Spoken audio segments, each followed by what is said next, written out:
冬天咳嗽、痰多别紧张，一根白萝卜就能帮到你，比吃药还管用。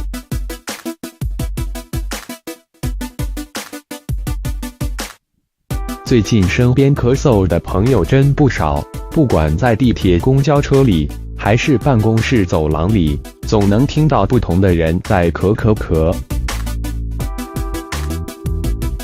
而且咳嗽还会相互传染，办公室一人咳嗽，1周后可能就是全屋子人都陆续咳嗽。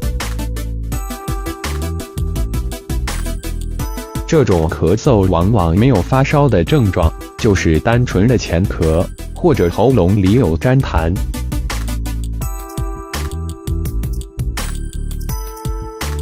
如果不加以治疗，有转变为慢性迁延性咳嗽的可能。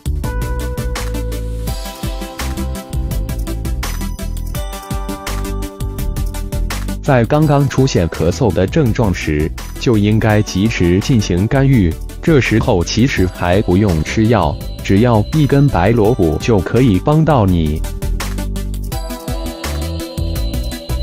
俗话说，冬吃萝卜夏吃姜。既然老话里说冬天适合吃萝卜，那显然是有经验道理的。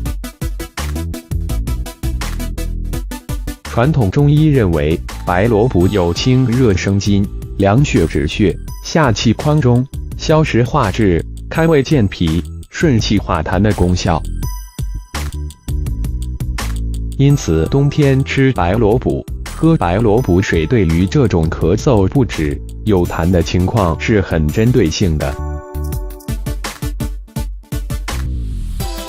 尤其是怀孕或者哺乳期间不适合吃药的女性，可以通过这种办法来治病。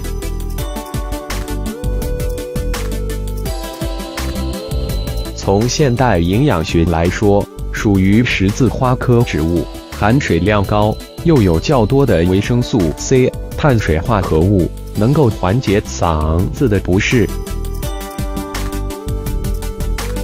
对于有口腔溃疡的人来说，选择白萝卜汁饮用或者漱口都是比较好的。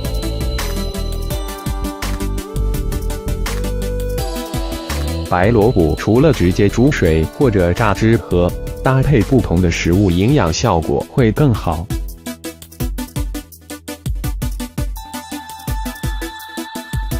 白萝卜和香菜一起煮水喝。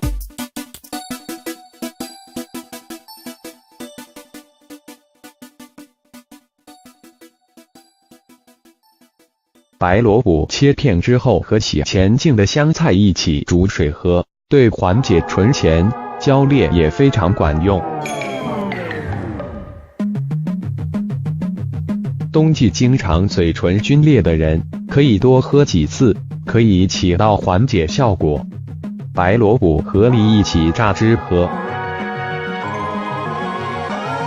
大家都知道咳嗽的时候还可以多吃梨，其实把白萝卜和梨一起搭配就可以。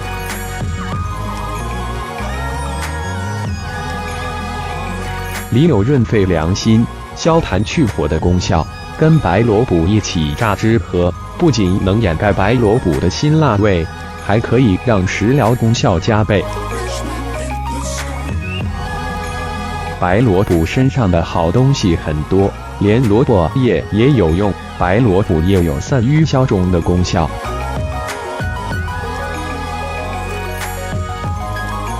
冬季发生冻疮后，用白萝卜煮水后泡手脚，一来用温水加速冻疮部位的血液循环，二来散瘀消肿，减轻冻疮的瘙痒疼痛感。